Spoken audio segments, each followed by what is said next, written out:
What's going on, everyone? It's time for another action horror film review. This one has very little horror, but whatever. Today we're going to talk about a vampire movie, Vampires the Turning.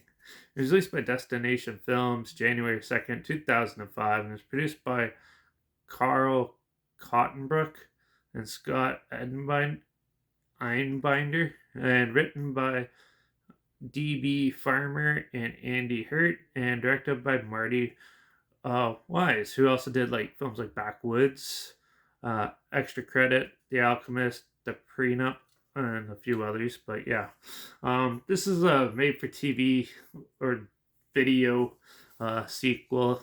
It's the third one of the Vampires trilogy, with John Carpenter's Vampires being the first one, and then they made Vampires Los Muertos, which is apparently terrible, and then this one, which is apparently even worse. But yeah, I could probably tell you that's probably the worst one because, man, there's nothing really going on with this.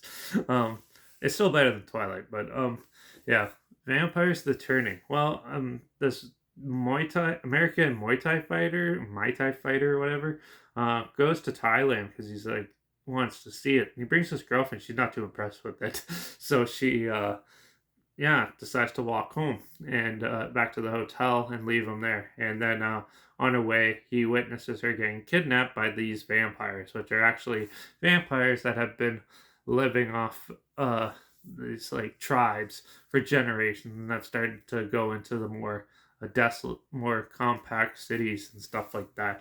And yeah, so he tries to find her and tracks her down, and during the midst of this, he finds her, and they try to rekindle their love interest for a good 45 minutes, which didn't really add anything to the story at all. But yeah, and then yeah, once that they rekindle their love interest, then the vampires come back and try to get her again, and basically he has to defend her and stuff, and some crazy little stuff happens. This is your standard vampire flick, action flick. Yeah, there's no real good characters. None of them are likable or anything like that. They're pretty poorly written too. Yeah, so where it's really odd the way they wrote this film. It was like you have these like annoying characters.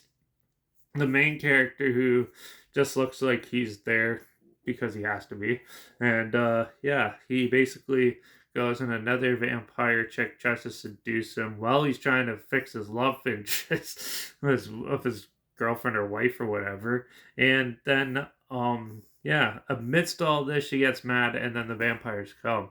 And yeah, and then it does have some good action scenes, not gonna lie. Some of that stuff was staged pretty well, and there's some good like motorcycle car chases in it and stuff, and that stuff was done pretty well, and the cinematography is pretty good in this, but that's all that's good. It has really outdated techno music, and the acting is hit and miss, and overall, yeah, the whole film is just a mess, and a lot of random stuff, like besides some good fight scenes and a really cheesy climax where he basically becomes a vampire just to beat them.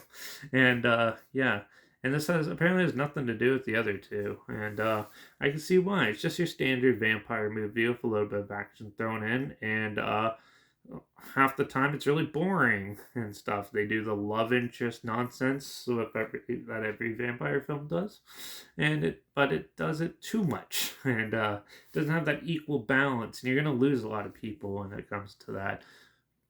But there's a lot of people that like that stuff too. But overall, I thought this movie was pretty boring, dull, and a waste of time. So I'm gonna give Vampires the Turning a 1.5. Well, because it has some amusing action scenes and is shot pretty well. And the vampire stuff is super generic, and it's pretty much a standard action movie with a little bit of vampire teeth thrown in. So yeah, wasn't that great. So but if this sounds like something you might be interested in, I'll link a trailer down below just so you can see what I'm talking about. Also, link down below is my Instagram. That's where I always post clips of films I'm going to review in the future on my stories. I have the film title hashtag and subject of film and the hashtag so you're aware of it. And also, my letterbox is down below, day for reviews. That's where I post my first star right after watching the films. So follow me on those two platforms, Stan Lewis's channel. Like this video, share it to more people, wherever. Comment your opinions of the film down below. And let me know if you also, yeah, let me know your opinions. And also, if you have any films or film franchise in any genre that you want to hear my opinions on in the future, comment those down below too. I'll try my best to get them as soon as I can, and if I can find them. And also, let me know if you want to do the other vampires films as well. I'll cover those later soon if you want me to. And yeah. But also make sure you subscribe because hopefully we'll find something weird, obscure, and odd that you probably never thought of checking out together. Somewhat like this. And also so you can hear my opinions on popular films that are coming out, classic films, and reviews on other things. Don't forget to ring that bell because I got another vampire movie that looks a little better than this one, hopefully. It's called The Breed. It's from 2001. It's not the Killer Dog movie Wes Craven produced, but yeah, well, I'm going to check that one out next. So make sure you tune in for that if you like vampires anyways. And yeah, watch out for all those Thailand vampires stealing our women and sacrificing our people. And I guess I'll see you all in the next review. So hopefully it's a little better, but we'll see. All right, till the next one. Cheers.